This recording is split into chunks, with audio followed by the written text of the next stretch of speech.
हरे कृष्णा, राधे राधे। हम सब रानी रत्नावती जी का जीवन चरित्र श्रवण कर रहे हैं। उसी श्रृंखला में अब आगे का चरित्र। दासी ने कहा, महारानी, दर्शन सहज नहीं है। जो लोग राज छोड़कर धूल में लौट पड़ते हैं तथा अनेकों उपाय करते हैं, वे भी उस रूप माधुरी के दर्शन नहीं पाते। हाँ, उन्हें वश में करने का एक उपाय है, वह है प्रेम।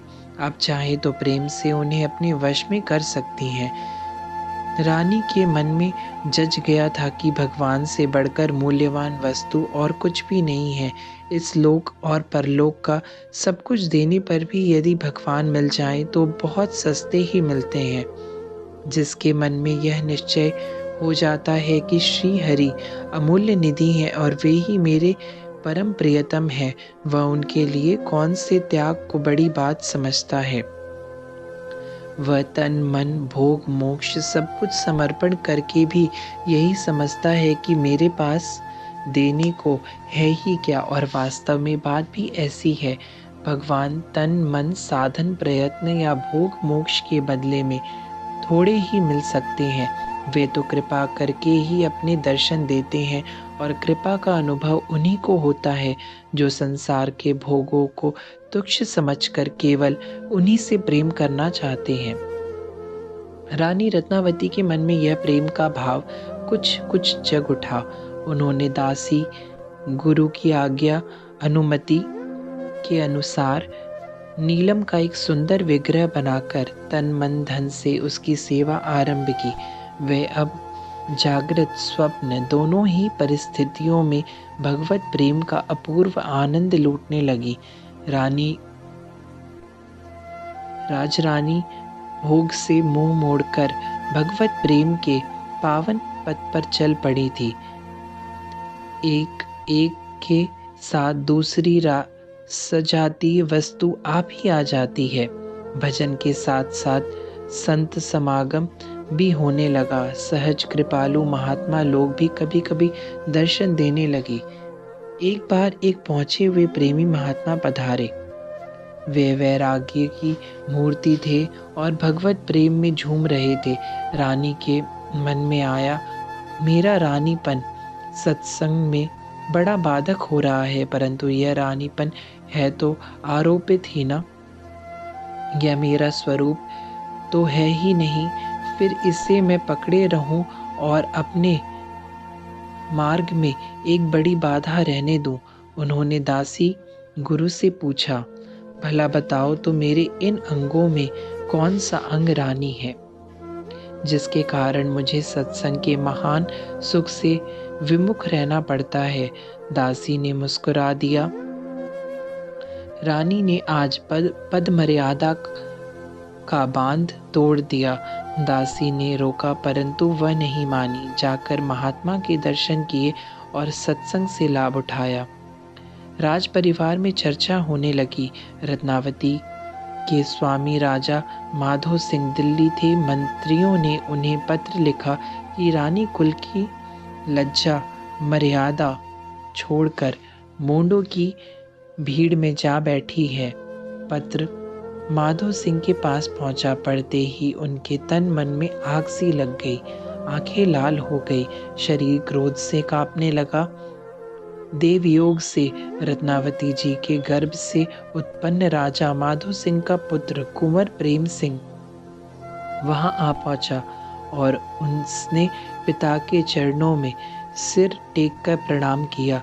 प्रेम सिंह पर भी माता का कुछ असर था।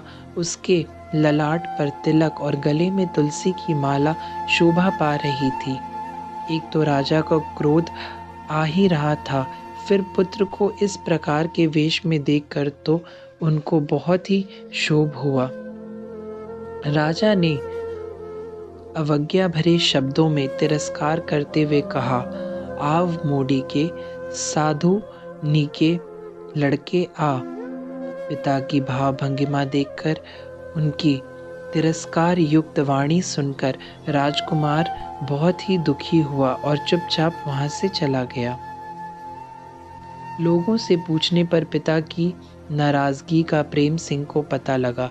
प्रेम सिंह संस्कारी बालक था। उसके हृदय में पूर्व जन्म के भक्ति के भाव थे और थी माता की शिक्षा। उसने विचारा, पिताजी ने बहुत उत्तम आशीर्वाद दिया जो मुझे मोडी का लड़का कहा।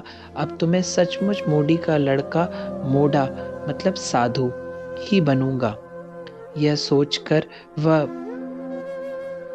माता की भक्तिपूर्ण भावना पर बड़ा ही प्रसन्न हुआ और उसी क्षण उसने माता को पत्र लिखा।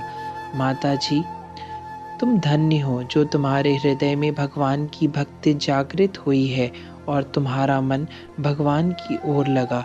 भगवान की बड़ी कृपा से ही ऐसा होता है। अब तो इस भक्ति को सर्वथा सच्ची भक्ति बनाकर ही छोड़ो। प्राण चले जाएं पर टेक ना जाए। पिताजी ने आज मुझे मोडी का लड़का कहा है, अतएव अब मैं सचमुच मोडी का पुत्र बनना और रहना चाहता हूँ। देखो, मेरी यह प्रार्थना व्यर्थ ना जाए। पत्र पढ़ते ही रानी को प्रेमावेश हो गया। आह, सच्चा पुत्र तो वही है जो अपनी माता को श्री भगवान की ओर जाने के लिए प्रेरणा करता है और उसमें उत्साह भरता है। वे प्रेम के पथ पर तो चढ़ ही चुकी थी। आज से राजवेश छोड़ दिया, राजसी गहने कपड़े उतार दिए, इत्र फुलेल का त्याग कर दिया और सादी पोशाक में रहकर भजन कीर्तन करने लगी। पुत्र को लिख दिया, आज सचमुच मोडी हो गई हूँ, प्रेम से आकर जांच लो। कुंवर प्रेम सिंह को पत्र मिलते ही वह आनंद से नाच उठा। बात राजा माधो सिंह तक पहुंची। उन्हें बड़ा क्षोभ हुआ और वे पुत्र को मारने के लिए तैयार हो गए। मंत्रियों ने माधो सिंह को बहुत समझाया परंतु वह नहीं माना। इधर प्रेम सिंह को भी क्षोभ हो गया। आखिर लोगों ने दोनों को समझाया बुझाकर शांत किया, परंतु राजा माधो सिंह के मन में रानी के प्रति जो क्रोध था वह शांत नहीं हुआ। वे रानी को मार डालने के विचार से रात को ही दिल्ली से चल दिए। वे आबेर पहुंचे और लोगों से मिले। लोगों ने रानी की बातें सुनाई। रानी के विरोधियों ने कुछ बढ़ाकर कहा जिससे माधो सिंह का क्षोभ और भी बढ़ गया था। कई कुछ क्रियाओं से मिलकर माधो सिंह रानी को मारने की तरकीब सोचने लगे। आखिर षड्यंत्रकारियों ने यह निश्चय किया कि पिंजरे में जो सिंह है उसे ले जाकर रानी के महल में छोड़ दिया जाए।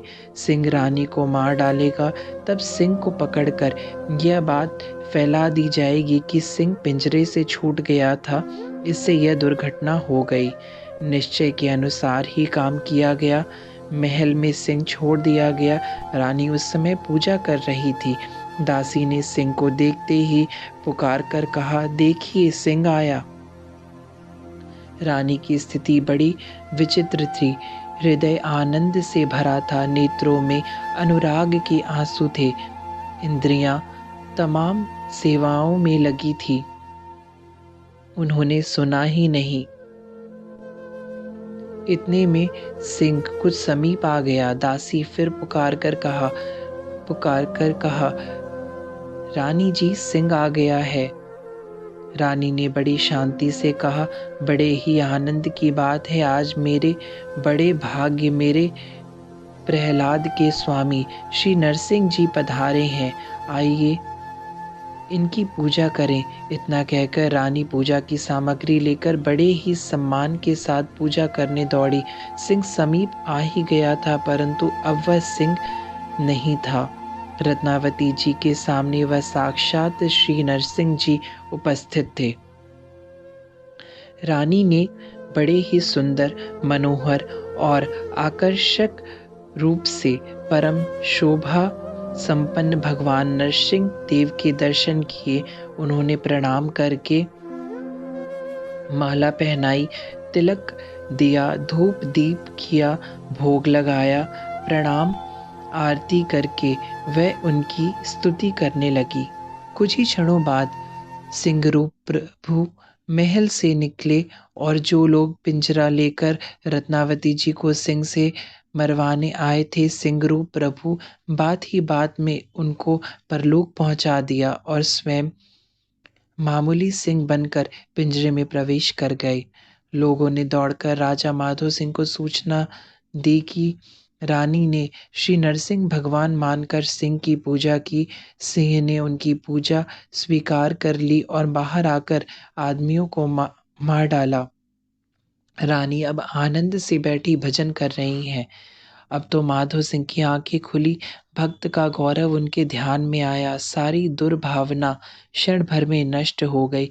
राजा दौड़कर महल में आए और प्रणाम करने लगे। रानी भगवत सेवा में तल्लीन थी। दासी ने कहा, महाराज प्रणाम कर रहे हैं। तब रानी ने इधर ध्यान दिया और वे बोली, महाराज श्री नंदलाल जी को प्रणाम कर रहे हैं। रानी की दृष्टि भगवान में गड़ी हुई थी। राजा ने नम्रता से कहा, एक बार मेरी ओर तो देखो। रानी बोली, महाराज क्या करूं, ये आंखें इधर से हटती ही नहीं, मैं बेबस हूँ। राजा बोले, सारा राज और धन तुम्हारा है, तुम जैसे चाहो इसे काम में लो। रानी ने कहा, स्वामिन मेरा तो एकमात्र धन है, ये मेरे श्याम सुंदर हैं, मुझे इनके साथ बड़ा ही आनंद मिलता है, आप मुझको इन्हीं में लगी रहने दीजिए। राजा प्रेम और आनंद में गदगद हो गए और रानी की भक्ति के प्रभाव से उनका चित्त भी भगवान की ओर खींचने लगा। जिनकी पत्नी भक्त हो उन पर भगवान की कृपा क्यों ना हो। घर में एक भी भक्त होता है तो वह कुल को तार देता है। एक समय महाराज मान सिंह अपने छोटे भाई माधो सिंह के साथ किसी बड़ी भारी नदी को नाव से पार कर रहे थे। तूफान आ गया, नाव डूबने लगी। मान सिंह जी ने घबराकर कहा, भाई अब तो बचने का कोई उपाय नहीं है। माधो सिंह बोले, आपकी अनुज वधु अर्थात मेरी पत्नी बड़ी भक्त है, उसकी कृपा से हम लोग पार हो जाएंगे। दोनों रानी रत्नावती का ध्यान किया, जादू की तरह नाव किनारे लग गई। दोनों भाई नया जन्म पाकर आनंद मग्न हो गए। यह तो मामूली नाव थी और नदी भी मामूली ही थी। भगवान के सच्चे भक्त का आश्रय करके तो बड़े से बड़े पापी मनुष्य बात ही बात में दुस्तर भवसागर से तर जाते हैं। विश्वास होना चाहिए। अब तो मान सिंह जी के मन में रानी के दर्शन की लालसा जग उठी। आकर उन्होंने दर्शन किया। रानी का जीवन प्रेममय हो गया। वह अपने प्रियतम श्याम सुंदर के साथ घुल मिल गई। बोलो भक्त और भगवान की जय।